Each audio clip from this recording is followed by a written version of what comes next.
स्वागत है आपका self study classes with Sumit Jain YouTube channel में। साथियों, स्टार्ट हो चुका है आज का ये सेशन। सभी लोग एक बार वीडियो को लाइक कर देंगे और जिन भी साथियों ने सेल्फ स्टडी क्लासेस का ऐप डाउनलोड नहीं किया वो self study classes app download कर लें दोस्तों। और साथ ही दोस्तों, टीजीटी पीजीटी पर अंतिम प्रहार यानी कि ब्रह्मास्त्र क्रश कोर्स लॉन्च किया गया 599 में। इस कोर्स में दोस्तों पूरा आपको इंपॉर्टेंट यानी कि हिंदी साहित्य का पूरा निचोड़ बताया जाएगा, है ना। ऐसे कोर्स में आप एडमिशन ले सकते हैं दोस्तों। वीडियो को पढ़ सकते हैं, लाइक कर सकते हैं, शेयर कर सकते हैं अपने मित्रों तक, चैनल को सब्सक्राइब कर सकते हैं। और सेल्फ स्टडी क्लासेस ऐप में 2020 टेस्ट सीरीज होती है दोस्तों, बिल्कुल फ्री। सप्ताह में 2 दिन होती है टेस्ट सीरीज। टेस्ट जरूर लगाएं दोस्तों। इन टेस्टों को आप लगाओगे आपको भी अच्छा लगेगा। तो इन टेस्टों को लगाने के लिए आपको क्या करना है, self study classes app download कर लेना है, ठीक है। वहां पर आपको हर सप्ताह दोस्तों, सप्ताह में 2 दिन आपको ये टेस्ट सीरीज मिलेगी। साथ ही टीजीटी पीजीटी का मॉडल पेपर 350 में दोस्तों। और दोस्तों आपके लिए करवाया जाएगा 3000 प्रश्नों की टेस्ट सीरीज मात्र 350 में, ठीक है। तो जितने भी हमारे साथी हैं जिन्होंने अभी तक वीडियो को लाइक नहीं किया है वो सबसे पहले तो वीडियो को लाइक कर दें। और दोस्तों स्टार्ट हो चुका है आज का ये सेशन। और सरप्राइज है एक बड़ा वाला कि दोस्तों आप हिंदी साहित्य के संपूर्ण कोर्स में एडमिशन ले सकते हैं मात्र 1000 में, ठीक है। चलिए तो स्टार्ट करते हैं आज दोस्तों। फटाफट आपको क्वेश्चन बताने होंगे। जल्दी से आपको बताना है कि the modern vernacular literature of Hindustan Hindi साहित्य के इतिहास ग्रंथ के बताइए इतिहास ग्रंथ के लेखक का नाम क्या है। सभी लोगों को आंसर चयन करना है। जल्दी से वीडियो को एक बार लाइक कर दें और दोस्तों इस सेशन से जुड़ जाएं। फटाक से आपको बताना है the modern vernacular literature of Hindustan के लेखक का नाम क्या है। ये क्वेश्चन तो नॉर्मल है लेकिन दोस्तों इसका सन भी आपको बताना है। चलिए बताइए कौन बताएगा इसका सन। The modern vernacular literature of Hindustan Hindi साहित्य इतिहास ग्रंथ के लेखक का नाम तो आपको पता है, सभी लोग बता देंगे, बिल्कुल सरल है। लेकिन आपको दोस्तों इसके जो ये ग्रंथ है, इस ग्रंथ के जो दोस्तों रचना काल है वो आपको यहां पर चयन करना है। चलिए अच्छा क्वेश्चन है, प्रश्न भी अच्छा है। और आपने यहां पर जॉर्ज ग्रियर्सन बताया है, लेकिन इस ग्रंथ का रचना काल क्या है ये आपको बताना है। देखते हैं, सबसे पहले उत्तर बताया है 1988।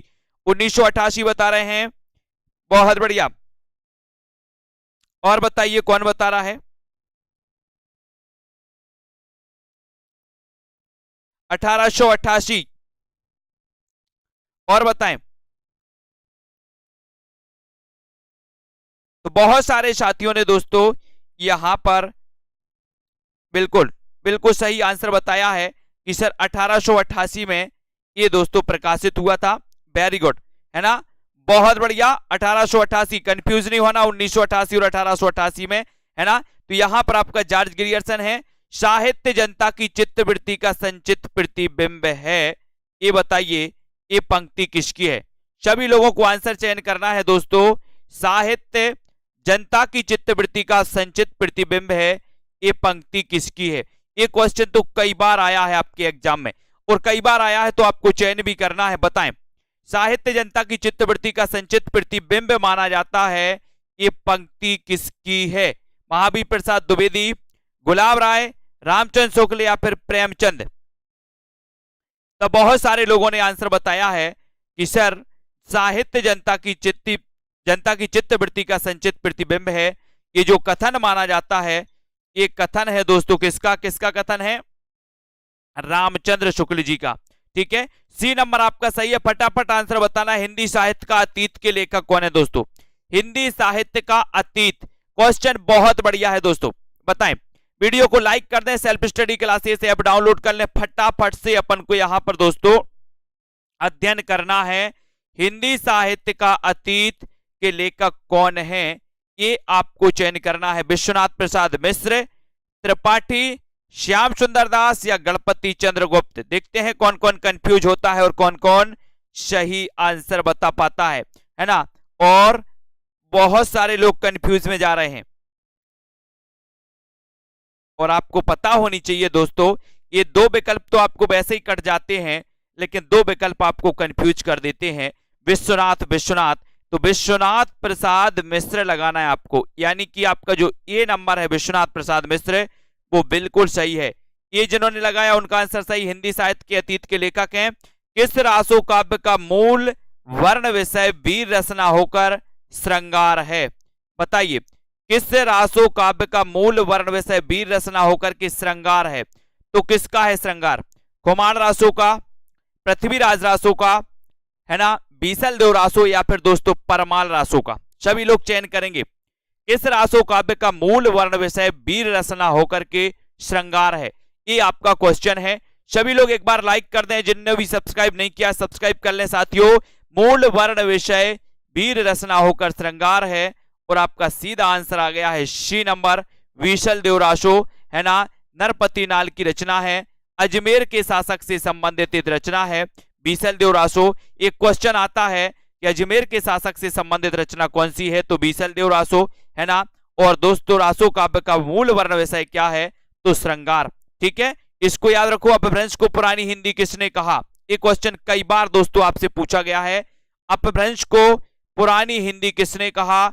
साहित्यिक अपभ्रंश को पुरानी हिंदी किसने कहा? ये क्वेश्चन, दोनों क्वेश्चन आते हैं, है ना। और यहां पर आपको पता है कि सर अपभ्रंश को पुरानी हिंदी कहने वाले जो दोस्तों विद्वान हैं, वो विद्वान है कौन? गुलेरी जी। लेकिन अगर साहित्यिक अपभ्रंश की बात आएगी तो आप साहित्यिक अपभ्रंश में रामचंद्र शुक्ल लगा देना। साहित्यिक अपभ्रंश को पुरानी हिंदी रामचंद्र शुक्ल ने कहा था, अपभ्रंश को पुरानी हिंदी दोस्तों चंद्रधर शर्मा गुलेरी ने कहा था।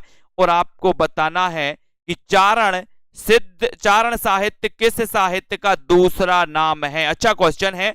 चारण साहित्य किस साहित्य का दूसरा नाम है? चारण की बात करें तो दोस्तों आदिकाल को चारण काल ग्रियर्सन ने भी कहा, और दोस्तों रामकुमार वर्मा ने किया। रामकुमार वर्मा और ग्रियर्सन इन दोनों ने कहा है। कभी कभी क्वेश्चन आता है दोस्तों कि आदिकाल को चारण काल किसने कहा? ऑप्शन में या तो आपको ग्रियर्सन मिलेगा या रामकुमार वर्मा मिलेगा। चारण साहित्य किस साहित्य का दूसरा नाम है? ये आपका क्वेश्चन है। सिद्ध साहित्य का, नाथ साहित्य का, जैन साहित्य का, या फिर रासो साहित्य का? चारण साहित्य किस साहित्य का दूसरा नाम है? और आपने सही उत्तर बताया है रासो साहित्य का, यानी डी नंबर आपका बिल्कुल सही है। कौल ज्ञान निर्णय किसकी रचना, इसके रचनाकार कौन है ना? ये रचना किसकी है? कौल ज्ञान निर्णय के रचनाकार कौन माने जाते हैं? और अपन ने बहुत अच्छे से पढ़ा है। ठीक है, ये बताएं, सभी लोग बताएं कौल ज्ञान निर्णय के रचनाकार कौन है? कौल ज्ञान निर्णय के रचनाकार कौन है? गोरखनाथ, जालंधरनाथ, मतेंद्रनाथ, या फिर गोपीनाथ? और कौल से अपन ने क्या किया था? कोल कोल खाते हैं। क्या कोल कोल खाते? बोले सर मच्छर। मच्छर क्या खाते हैं? कोल खोल। और मत्स्येंद्रनाथ का दोस्तों मच्छंद्रनाथ भी नाम है इनका, है ना। तो ये कौल ज्ञान निर्णय के जो रचनाकार है वो कौन है? मत्स्येंद्रनाथ, यानी कि आपका जो दोस्तों सी नंबर है वो बिल्कुल सही है। गोरखनाथ के गुरु थे दोस्तों मत्स्येंद्रनाथ, है ना। सी नंबर आपका सही हो जाएगा। श्री वल्लभाचार्य ने जिस कृष्ण भक्ति को प्रतिष्ठित किया उसका दार्शनिक आधार क्या है? उसका दार्शनिक आधार आपको बताना है। वल्लभाचार्य ने दोस्तों शुद्धाद्वैतवाद, है ना, पुष्टि मार्ग की स्थापना की थी। पुष्टि मार्ग की स्थापना किसने की थी? वल्लभाचार्य ने। ठीक है, सूरदास के गुरु का नाम क्या था? वल्लभाचार्य। ठीक है, अब वल्लभाचार्य ने जिस कृष्ण भक्ति को प्रतिष्ठित किया उसका दार्शनिक आधार क्या है वो आपको बताना है। सभी लोग बताएंगे उत्तर क्या हो जाएगा। और उत्तर आपका राइट आंसर है यहां पर कि सर इसका आंसर है शुद्धाद्वैतवाद, यानी कि दोस्तों इसी नंबर आपका बिल्कुल सही है ना। बहुत दिनन थे मैं प्रीतम पाए, भाग बड़े घर बैठे आए, मंगलाचार माही मन रखो, राम रसायन रमना चसो। पंक्ति के रचनाकार कौन है? बताइए, ये पंक्ति के रचनाकार आपको बताना है। तुलसीदास, रैदास, दादू, या फिर कबीर? ये पंक्ति किसकी है दोस्तों? प्रश्न क्रमांक 9 का आंसर आपको चयन करना है। ये पंक्ति किसकी है? इस पंक्ति की आपको बताना है और उत्तर आपका सही क्या हो जाएगा यहां पर देखते हैं कौन कौन सही बता रहा है। बहुत बढ़िया आंसर आया है कि सर ये जो पंक्ति है ये पंक्ति है किसकी? कबीरदास की। वेरी गुड, कबीरदास की है। कबीरदास का जन्म बता दो जल्दी से, कहां हुआ था और मृत्यु इनकी कहां हुई थी? बताइए कबीरदास के बारे में हिंदी भाषा में रचना करने पर किस सूफी कवि को मुसलमानों का उपालंब सुनने को मिला? दोस्तों सुनने को मिला। ठीक है, अब आपको बताना है हिंदी भाषा में रचना करने पर किस सूफी कवि को मुसलमानों का उपालंब सुनने को मिला? ये चार विकल्प हैं, जायसी, उस्मान, शेख नबी या फिर नूर मोहम्मद। किस मुसलमान कवि को दोस्तों बताएं? फटाक से आपको बताना है, चार विकल्प हैं, चार में से आपको चयन करना है। वीडियो को लाइक जरूर करते रहिए और एक बार शेयर जरूर कर दें दोस्तों, है ना। और इस सेशन से आपको जुड़े रहना है, लाइक शेयर करते रहना है। अच्छा प्रश्न है दोस्तों, यहां पर आपको हिंदी भाषा में रचना करने पर किस सूफी कवि को मुसलमानों का उपालंब सुनने को मिला? ये आपसे क्वेश्चन है, ये आपका प्रश्न है और सीधा आपका आंसर कहां जाएगा? प्रश्न क्रमांक 10 में आंसर बताना है। 10 का उत्तर क्या हो जाएगा? 10 का डी। बहुत बढ़िया, है ना। ये आपका उत्तर हो जाएगा नूर मोहम्मद। नूर मोहम्मद, है ना। इनकी रचनाएं आपको पता है दोस्तों, नूर मोहम्मद की एक तो अनुराग वांसरी, है ना, नूर मोहम्मद की एक तो दोस्ती इनकी रचना कौन सी है? इंद्रावती। इंद्रावती और अनुराग वांसरी। ठीक है, ये रचना याद करनी है। हिंदी में रचना करने पर दोस्तों सूफी कवि मुसलमानों का उपालंब सुनने को मिला था नूर मोहम्मद को। रामानंद ने किस पुस्तक में अपनी पूरी गुरु परंपरा का उल्लेख किया है? अच्छा क्वेश्चन है ना। भक्ति द्रविड़ उपजी लाए रामानंद, है ना। और दोस्तों यही रामानंद है, कि रामानंद की किस पुस्तक में पूरी गुरु परंपरा का उल्लेख मिलता है? 12 दोस्तों इनके शिष्यों का उल्लेख मिलता है, 12, है ना। और इनके एक शिष्य कबीर भी थे। कौन थे? कबीर। कबीर लेकिन निर्गुण थे, रामानंद सगुण थे, है ना। और पूरी गुरु परंपरा का उल्लेख किया है तो किस पुस्तक में हुआ है? आनंद भाष्य में, पंचस्तवी, सहस्त्र गीति या फिर रामार्चन पद्धति में। बहुत अच्छा आंसर बताया है कि सर रामार्चन पद्धति, यानी कि आपका जो डी नंबर है रामार्चन पद्धति बिल्कुल सही है।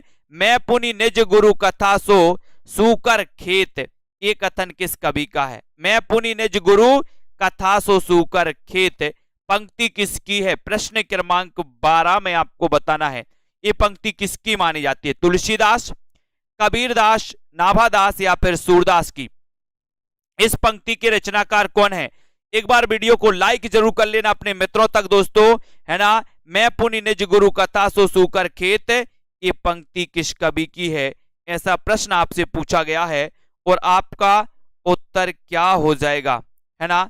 ये उत्तर हो जाएगा दोस्तों आपका कौन सा?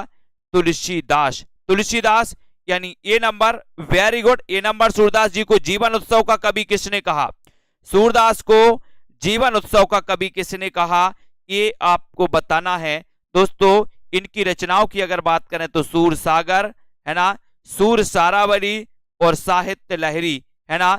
और इनकी जो साहित्य लहरी है ये दोस्तों नायिका भेद से संबंधित ग्रंथ माना जाता है। कभी कभी मैंने कई बार आपको बताया है, कभी आपसे पूछा जाए कि सूरदास का नायिका भेद संबंधी ग्रंथ कौन सा है, तब आपका उत्तर क्या होता? नायिका भेद संबंधी ग्रंथ है इनका साहित्य लहरी, है ना। सूरदास जी को जीवन उत्सव का कवि किसने कहा? उत्तर क्या होता है? उत्तर होता है रामचंद्र शुक्ल। ये नंबर आपका जीवन उत्सव का कवि हो जाएगा। उज्जवल नीलमणि, मोस्ट इंपोर्टेंट क्वेश्चन, उज्जवल नीलमणि के रचनाकार कौन है? उज्जवल नीलमणि, है ना। और दोस्तों ज्यों ज्यों डूबे श्याम रंग त्यों त्यों उज्जवल होए, है ना। और दोस्तों उज्जवल क्या हो रहा है? क्या हो रहा है उज्जवल? उज्जवल क्या हो रहा है? उज्जवल बोले सर रूप हो रहा है, रूप। क्या हो रहा है? रूप। तो उज्जवल रूप हो रहा है तो रूप देख लो कहां पर है, यहां पर है रूप, तो रूप गोस्वामी। उज्जवल नीलमणि के रचयिता रूप गोस्वामी है। ये नंबर आपका बिल्कुल सही हो जाएगा। जिन्होंने भी ये बताया उनका आंसर बिल्कुल सही है। तत्वदीप निबंध किसकी रचना है? तत्वदीप निबंध किसकी रचना है? जल्दी से सभी को आंसर बताना है, उत्तर क्या हो जाएगा? तत्वदीप निबंध किसकी रचना है? प्रश्न क्रमांक 15 का आंसर बताना है। एक बार वीडियो को लाइक जरूर कर देना। तत्वदीप यानी कि प्रश्न क्रमांक आपका 15 है और आपको पता है तत्व, है ना, पृथ्वी के एक एक तत्व में क्या होता है? बोले सर बल होता है। एक एक तत्व में क्या होता है? बल होता है, बल। तो तत्व से तत्वदीप और तत्व में बल होता है तो बल से क्या बनेगा? बल्लभाचार। तो तत्वदीप निबंध के रचनाकार कौन हो जाएंगे? बल्लभाचार। ए नंबर आपका बिल्कुल सही हो जाएगा। जिन्होंने भी बताया राइट आंसर, भूषण रीतिकाल की किस काव्यधारा के कवि हैं? आपको पता है भूषण की उपाधि सोलंकी राजा रुद्र ने दी थी, है ना। भूषण को भूषण की उपाधि किसने दी थी? सोलंकी राजा रुद्र ने। तो फिर भूषण का वास्तविक नाम क्या था? तो इनका वास्तविक नाम था दोस्तों घनश्याम। क्या नाम था इनका? वास्तविक घनश्याम था, है ना। छत्रसाल दशक, शिवराज भूषण, शिवराज भूषण इनका अलंकार ग्रंथ है। शिवराज भूषण में 105 अलंकारों का इन्होंने दोस्तों वर्णन किया है। और रीति काल में ऐसा एकमात्र कवि था जो दोस्तों वीर रस में रचनाएं रच रहा था, ऐसे थे अपने भूषण जी, है ना। और आपको पता है, कोई बताएगा इनका जन्म कब हुआ था? मैंने याद भी करवाया आपको ट्रिक से। भूषण रीतिकाल की किस काव्यधारा के कवि हैं? तब आपको उत्तर पता चलता, रीतिबद्ध काव्यधारा। लेकिन एक क्वेश्चन आपके लिए दिया गया है कि भूषण किस काव्यधारा के कवि हैं? जल्दी से आपको चयन करना। धिक जीवन जो पाता ही आया विरोध, पंक्ति में किसके जीवन सत्य की दोस्तों जीवन सत्य की अभिव्यक्ति मिलती है? किसके जीवन सत्य की? बताएं। 4 विकल्प हैं। एक क्वेश्चन आपसे पूछा गया, अच्छा क्वेश्चन है। धिक जीवन जो पाता ही आया विरोध, पंक्ति में किसके जीवन की दोस्तों अभिव्यक्ति मिलती है? ये क्वेश्चन आपको बताना है। कौन बता रहा भूषण का जन्म? भूषण का जन्म किसी को नहीं पता। भूषण का जन्म कब हुआ था, है ना?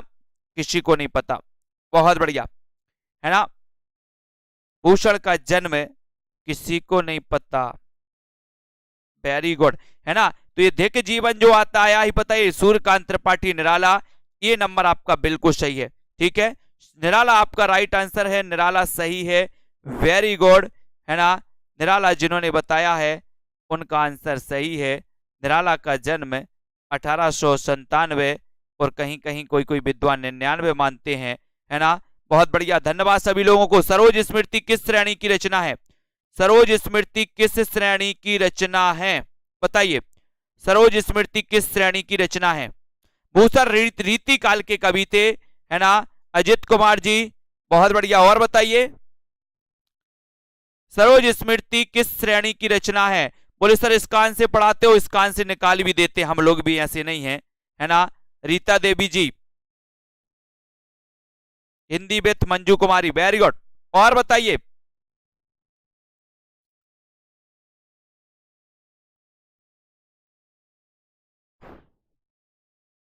धन्यवाद सभी लोगों को, है ना। कोई 1555 बता रहा, कोई 1913 बता रहा है, कोई कुछ बता रहा है ना। सब लोगों ने अपनी अपनी बता दी है ना। और दोस्तों सरोज स्मृति किस श्रेणी की रचना है ये आपसे पूछी गई, है ना। तब आपका उत्तर चला गया। और आपको पता है कि 1613 में जन्म हुआ था दोस्तों भूषण का। अपन ने पढ़ा था कि 13 आभूषण सुंदर है, पढ़ा था कि नहीं पढ़ा था? बोले सर भूल गए थे। बहुत बढ़िया, है ना। सरोज स्मृति किस श्रेणी की रचना है? ब्रह गीत है, शोक गीत है? ये क्या है? शोक गीत, यानी कि आपका जो बी नंबर है शोक गीत, ये बिल्कुल सही है। बी जिन्होंने बताया, है ना। पंक्तियों की गणना किस काव्यधारा में होती है? मेरे प्रियतम को भाता है तम के पर्दे में, मेरे प्रियतम को भाता है तम के पर्दे में आना, ये बताना है। ये पंक्तियां किस काव्यधारा में दोस्तों इसकी गणना होती है? प्रश्न थोड़ा कठिन है, आराम से उत्तर लगा लेना, कोई बात नहीं है। और ये जो पंक्तियां आती है, मेरे प्रियतम को भाता है ना, ये सीधा सीधा उत्तर है दोस्तों। ये रहस्यवाद के अंतर्गत ये पंक्तियां आती हैं। तो ये सी नंबर आपका सही है। सी नंबर जिन्होंने बताया उनका आंसर राइट आंसर है। बालकृष्ण शर्मा नवीन का सर्वप्रथम प्रकाशित काव्य संग्रह कौन सा है?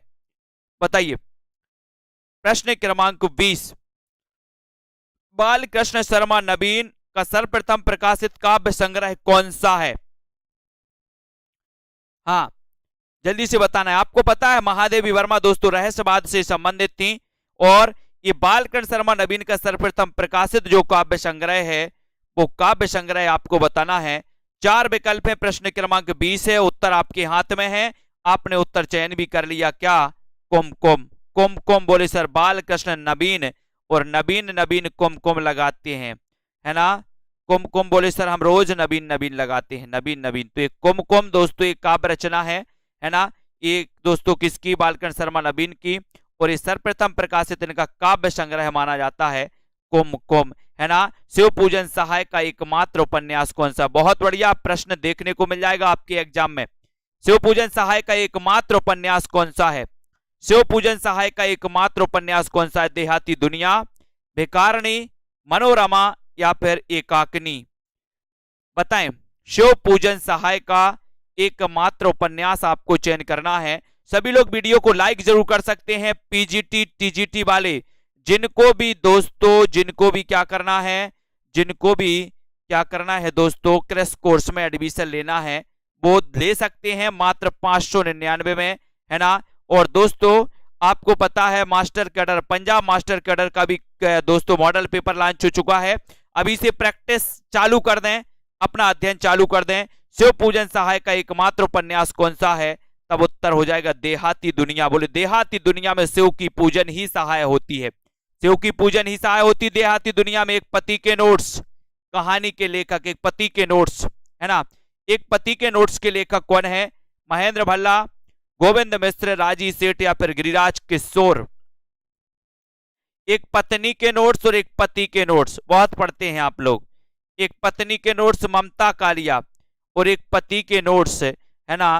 बोले सर एक पति के नोट्स गलती से मत दे देना किसी को, नहीं तो भल्ला भल्ला। बोले भला नहीं होगा, फिर भला नहीं होगा, है ना। ये भल्ला भल्ला पढ़ेंगे। बोले सर एक पति के नोट्स गलती नहीं कर देना, है ना। ये पति के नोट्स किसी को नहीं दे देना, नहीं तो सहेली को दे दो, और फिर भल्ला भल्ला पढ़ेंगे भल्ला। तो महेंद्र भल्ला का ये पूछा ही जाता है। दीवार में एक खिड़की रहती थी उपन्यास की रचना किसने की? दीवार में एक खिड़की रहती थी। बोले सर रहती थी तो रहने दो, तुम्हें क्या करना? मैंने कहा कोई बात नहीं, रचना का नाम बता दो। दीवार में एक खिड़की रहती थी, बताइए उत्तर क्या हो जाएगा? प्रश्न क्रमांक 23 में 23 का आंसर बताना है। 4 विकल्प में बहुत बढ़िया आंसर आया है। आंसर आया विनोद कुमार शुक्ल।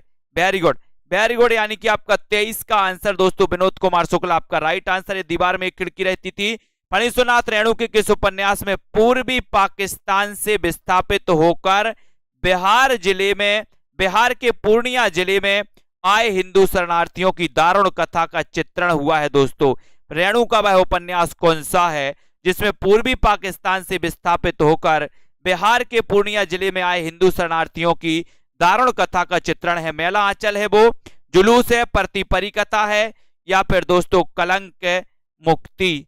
तो ये आंसर आपको चयन करना है। प्रश्न क्रमांक आपका 24 है और 24 का देखते हैं। जब शरणार्थी दोस्तों आएंगे, विस्थापित होंगे, तो क्या लगेगा? एक जुलूस सा निकलेगा। शरणार्थी आएंगे तो क्या होगा? बोले जब यहां से ऐसे शरणार्थी आएंगे तो ऐसा लगेगा जैसे जुलूस आ रहा है, जुलूस आ रहा है। तो ये इनका दोस्तों जो शरणार्थियों की दारुण कथा का चित्रण भी किया जाएगा तो वो जुलूस में ही किया जाएगा।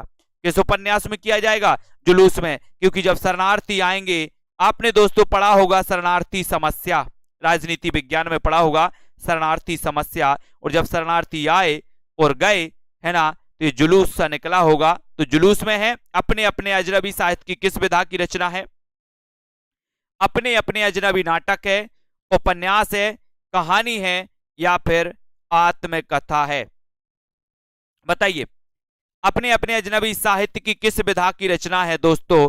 अपने अपने अजनबी, है ना। इसके रचनाकार भी आपको चयन करना है, इस साहित्य की विधा भी आपको बताना है। 25 में इस साहित्य की किस विधा से संबंधित रचना है, ऐसा आपको बताना है।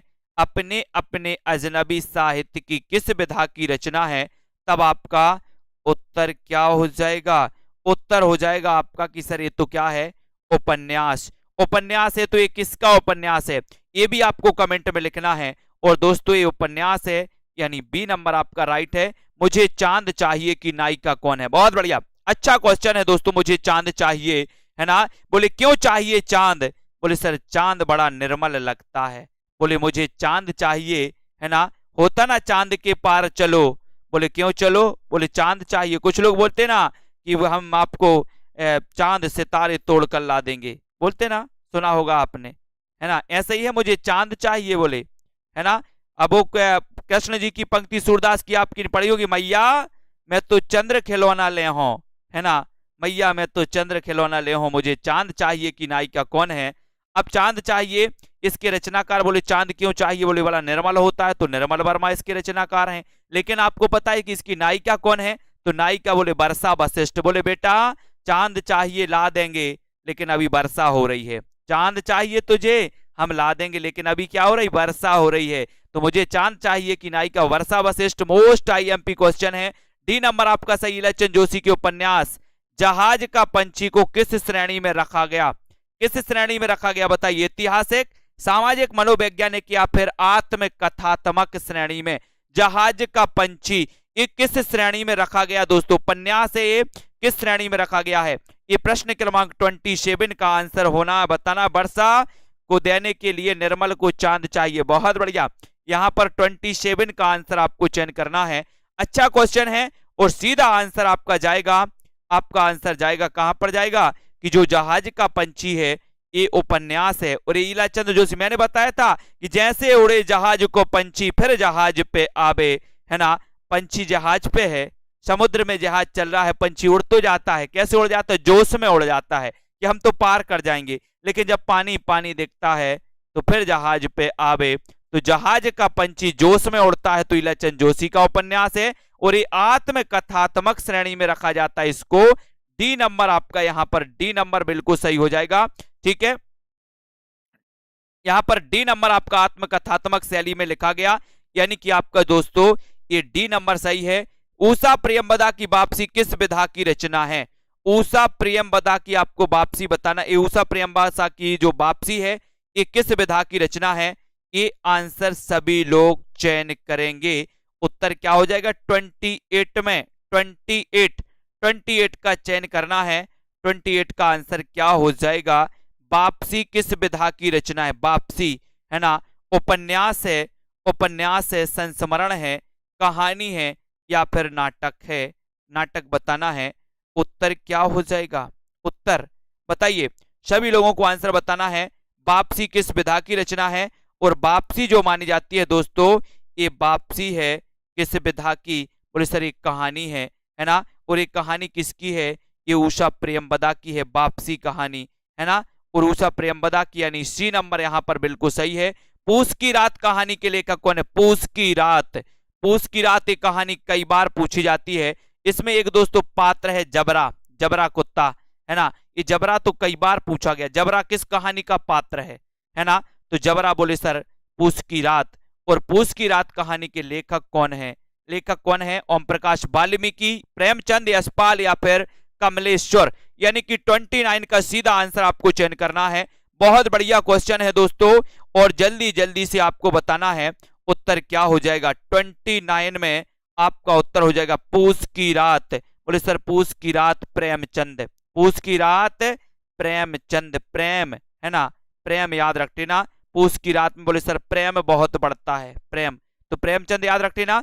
आवारा मसीहा किसकी जीवनी है, ये आपको बताना है, यानी कि दोस्तों ये किसके जीवन पर आधारित है, आवारा मसीहा, कई बार पूछा गया आवारा मसीहा। सबसे बड़ी बात तो ये है कि इसके रचनाकार है विष्णु प्रभाकर, ठीक है, आपको पता है ना, आवारा मसीहा विष्णु प्रभाकर, लेकिन एक इसके जीवन पर आधारित है, ये भी आपको पता होनी चाहिए। और आपका राइट आंसर क्या हो जाएगा प्रश्न क्रमांक 30 में, और 30 में आप लोगों ने आंसर चयन, ये सतर नहीं है दोस्तों, ये जो उल्टा लग गया ये शरत चंद्र है ना यहां पर। तो यहां पर आपका जो बी नंबर है, बी नंबर बिल्कुल सही है, 70 हो गया शरत की जगह, ठीक है, कोई बात नहीं। कलम, कलम का सिपाही, कलम से सिपाही नहीं, ये कलम का सिपाही, कलम का सिपाही कृति के लेखक कौन है, कलम का सिपाही, कलम का मजदूर है ना, कलम का मजदूर एक पूछा जाता है, कलम का सिपाही भी पूछा जाता है दोस्तों, ठीक है। तब आपको पता होगा कि सर एक तो कलम का सिपाही में कंफ्यूज, एक कलम का मजदूर है ना। तो अगर मजदूर पूछा जाए, मजदूर पूछा जाए तो मजदूर, और मजदूर में दोस्तों मदन गोपाल है ना, एक दोस्तों मदन गोपाल की है ना, और एक दोस्तों कलम का सिपाही ये अमृत राय, ठीक है। यहां पर सी नंबर अमृत राय बिल्कुल सही है। रामविलास शर्मा की आत्मकथा अपनी धरती अपने लोग कितने भागों में प्रकाशित है, 32 का आंसर बताना। अपनी धरती अपने लोग ये कितने भागों में प्रकाशित, रामविलास शर्मा है ना, ये मार्क्सवादी आलोचक माने जाते हैं। क्वेश्चन आता है निम्न में से बताइए कौन सा मार्क्सवादी आलोचक है, तो रामविलास शर्मा है ना। और रामविलास शर्मा आपको पता है दोस्तों इनका जन्म हुआ था 1912 में, है ना। रामविलास शर्मा अपन ने याद किया था कि सर राम विलाप कर रहे थे, बार बार विलाप कर रहे थे, बार बार, है ना। सीता का हरण हुआ तो विलाप कर रहे थे, लक्ष्मण को शक्ति लगी तो विलाप कर रहे थे, है ना। कैसे बोल रहे थे, हे खग मृग हे मधुकर श्रेणी, तुम देखी सीता मृग नयनी, है ना। और दोस्तों यहाँ पर रामविलास शर्मा की जो आत्मकथा है, अपनी धरती अपने लोग, अपनी धरती अपने लोग, ये तीन भागों में दोस्तों प्रकाशित है। याद रख लेना, तिरस्कृत किसकी आत्मकथा है, तिरस्कृत किसकी आत्मकथा है, ये आपको बताना है। सभी लोग जल्दी से बताएंगे उत्तर क्या हो जाएगा। डॉक्टर धर्मवीर भारती, तुलसीदास, ओम प्रकाश वाल्मीकि या फिर सूरजपाल चौहान। आपको कमेंट में लिखना है, वीडियो को लाइक शेयर करना है, जुड़े रहना सेल्फ स्टडी क्लासेस ऐप से, जहां पर दोस्तों आपको सिर्फ नित्य नई नई ट्रिक, यानी कि ऐसी ट्रिक जो आपके सीधे माइंड पे एक बार पढ़ो याद, है ना।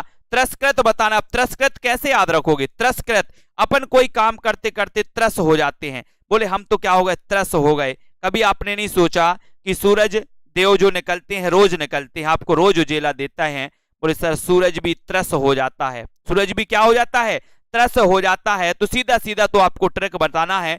लेखकों ने जो रचनाएं लिखी, आत्मकथाएं लिखी, वो अपनी ट्रिक के हिसाब से लिखी हैं कि बच्चों की ट्रिक बन जाए, तो अपन ने भी बना दी। बोले त्रस हो गया है क्या, सूरज, सूरज त्रस हो गया, तो सूरजपाल चौहान, है ना। तो आपका उत्तर डी नंबर चला जाता। बोले सूरज भी त्रस हो गया, तो त्रस से तिरस्कृत और सूरजपाल चौहान।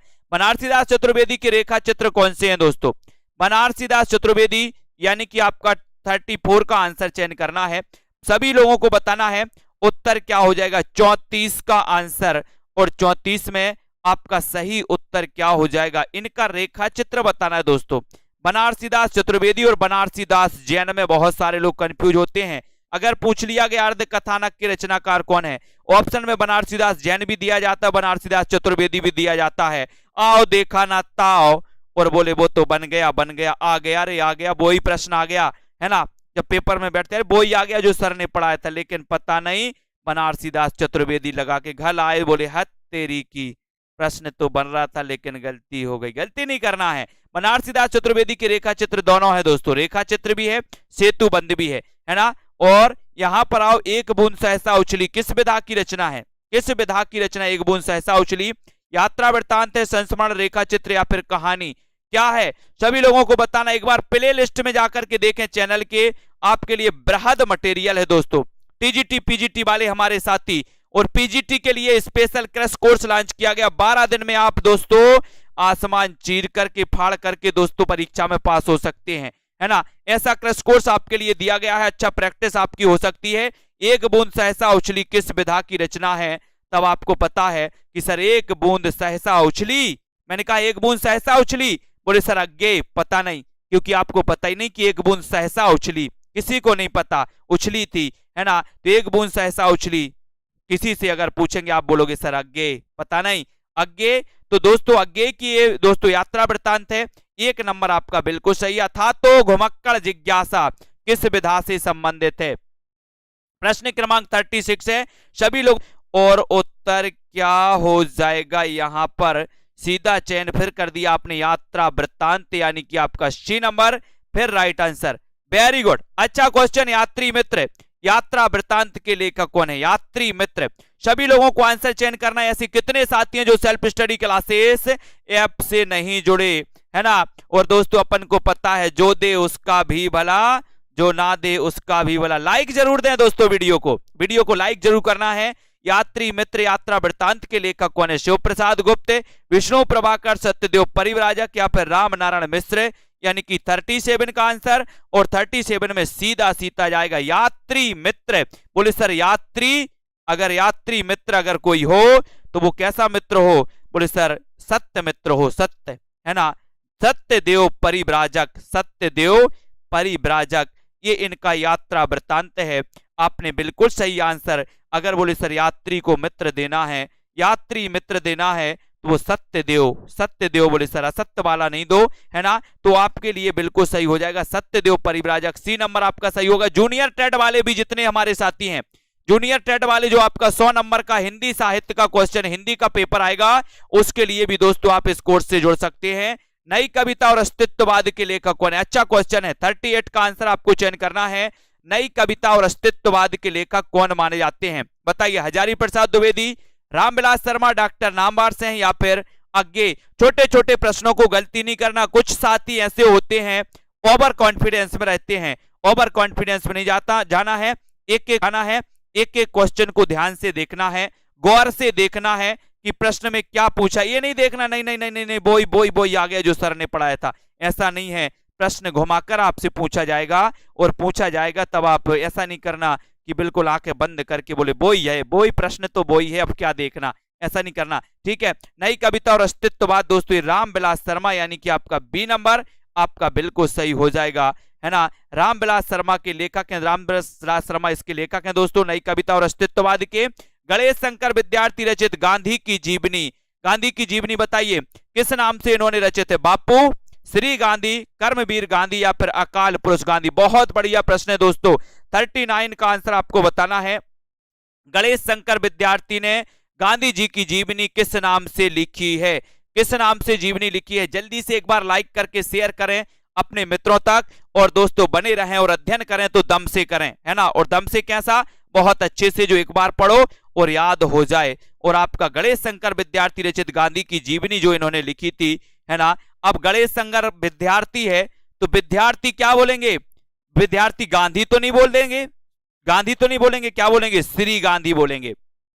विद्यार्थी हैं, संस्कार ले रहे हैं, विद्यार्थी से अगर पूछा जाए कि देश के प्रधानमंत्री का नाम क्या है तो सीधा नरेंद्र मोदी नहीं बोलेंगे, क्या बोलेंगे? श्रीमान नरेंद्र मोदी जी, है ना। ऐसे ही दोस्तों विद्यार्थी हैं और विद्यार्थी से पूछा कि गांधी जी की जीवनी इन्होंने किस नाम से लिखी, तो इन्होंने दोस्तों किसी नहीं, इन्होंने श्री गांधी। विद्यार्थी हैं, आदत है सम्मान से बोलने की, है ना। यदि मैं कामायनी लिखता, इस समीक्षात्मक ग्रंथ के लेखक कौन है? आचार्य शुक्ल, सुमित्रानंदन पंत, नगेंद्र या फिर दोस्तों आचार्य हजारी प्रसाद द्विवेदी? बताइए, यदि मैं कामायनी लिखता, इस समीक्षात्मक ग्रंथ के लेखक कौन है? 40 का आंसर आपको चयन करना है।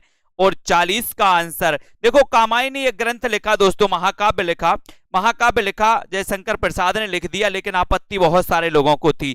सुमित्रानंदन पंत बोले यदि मैं कामायनी लिखता, है ना। मुक्तिबोध बोल रहे कामायनी एक पुनर्विचार, है ना। कई साथियों ने कामायनी के उसमें वो लिखा दोस्तों, है ना। लेकिन दोस्तों यदि मैं कामायनी लिखता तो अपने सुमित्रों को बुलाता, बोले ऐसे ही नहीं लिखता जैसे अकेले में कामायनी लिख दी, बोले जयशंकर प्रसाद ने, बोले यदि मैं कामायनी लिखता तो अपने अच्छे मित्रों को बुलाता, काय के लिए? उद्घाटन के लिए। उद्घाटन होता, बोले विमोचन हुआ है, यदि मैं कामायनी लिखता तो अपने सुमित्रों को बुलाता, काय के लिए? विमोचन के लिए, है ना। तो ये सुमित्रों को तो सुमित्रानंदन पंत ने कहा कि ऐसा नहीं किया जाता जयशंकर प्रसाद के जैसा, बोले यदि मैं कामायनी लिखता तो अपने सुमित्रों को बुलाता, है ना। तो ये सुमित्रानंदन पंत हो जाएंगे दोस्तों। इनका जन्म हुआ था 1900 में याद रख लेना। इन्हें प्रकृति का सुकुमार कवि, प्रकृति का चितेरा कवि, है ना। और इनकी पल्लव को छायावाद का मैनिफेस्टो कहा जाता है। सुमित्रानंदन पंत के बारे में अपन को बहुत सी सारी चीजें याद रखनी है ना। प्रगतिवाद के प्रवर्तक माने जाते हैं पंत जी, ठीक है। ये सुमित्रानंदन पंत हैं। और दोस्तों इन्होंने कहा कि यदि मैं कामायनी लिखता, ये समीक्षात्मक ग्रंथ है ना। बहुत बढ़िया, सभी साथियों को धन्यवाद। इसी प्रकार से अध्ययन करते रहें, वीडियो को लाइक शेयर करते रहें। और दोस्तों इसी प्रकार से अध्ययन करना है, मस्ती से पढ़ोगे याद जल्दी हो जाएगा, और अगर दोस्तों मुंह बनाकर पढ़ोगे याद नहीं होगा, है ना। तो ऐसे जितने भी हमारे साथी हैं जिनको हिंदी साहित्य पढ़ना है और मस्ती से पढ़ना है, आगे आने वाले जितने भी एग्जाम हो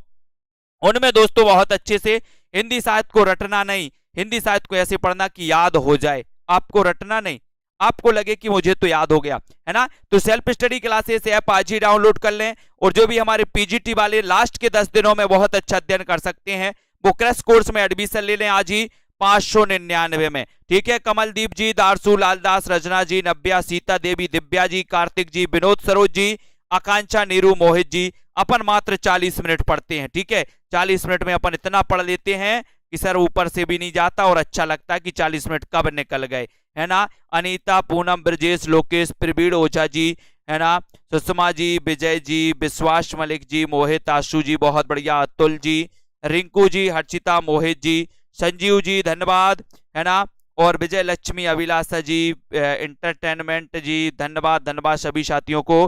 ठीक है, जब तक तोड़ेंगे नहीं लाल देश जी तब तक छोड़ेंगे नहीं, बिल्कुल। ठीक है, डॉली सेठ जी, विजय लक्ष्मी, नेहा जी, साइंस रष्टि जी, बिल्कुल, लवली ठाकुर जी, और है ना, श्याम धन जी, श्याम धन जी, बहुत बढ़िया, हरिओम जी, अनुज जोशी, प्रमिला जी, सभी साथियों को धन्यवाद। 10 बजे एग्जाम पार में एक और प्रैक्टिस आपको करवाई जाती है, उसमें जरूर पढ़ें सभी लोग। अशोक जी, निर्मला जी, हर्ष जी, धन्यवाद हर्ष जी, है ना, रेखा जी, बहुत बढ़िया, पूजा जी, प्रमोद, ममता मेहता जी, अंश यादव जी, धन्यवाद, धन्यवाद, बिल्कुल।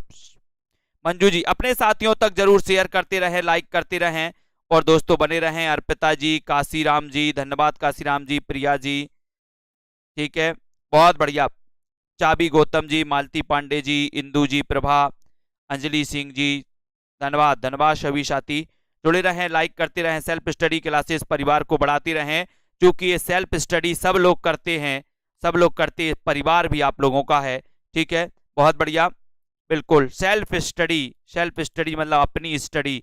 ठीक है, और इसी प्रकार से अध्ययन करना है। अर्धान जी, दारसू जी, अतुल जी, धन्यवाद, शशि त्रिपाठी जी, जया जी, कमला ठाकुर जी, ठीक है, सुमन यादव जी, सभी साथियों को धन्यवाद। और दोस्तों इसी प्रकार से आपको पढ़ना है ना। और आज के इस वीडियो के लिए भारती जी, गीता जी, भावना जी, सभी साथियों को धन्यवाद। जय